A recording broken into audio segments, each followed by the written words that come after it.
காசு உங்களுக்கு இந்த 3 விஷயத்த தரும். ஒண்ணு, உங்களை ப்ரொடெக்ட் பண்ணும்.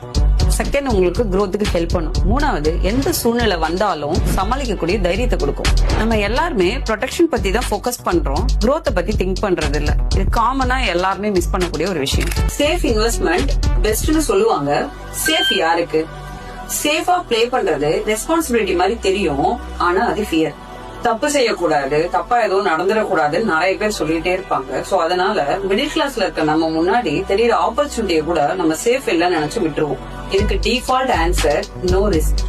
ஒரு கசப்பான உண்மை என்னன்னா, நோ ரிஸ்க்னு நம்ம எடுக்கிறது கூட ஒரு டிசிஷன் தான்.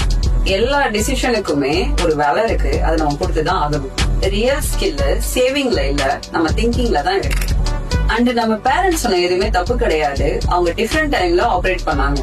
High interest rate, different risk, different market. ஆனா 1990 ஸ்ட்ராட்டஜியை 2026ல யூஸ் பண்ண முடியாது. பாஸ்ட ரெஸ்பெக்ட் பண்ணுங்க, பிரசன்ட திங்க் பண்ணுங்க.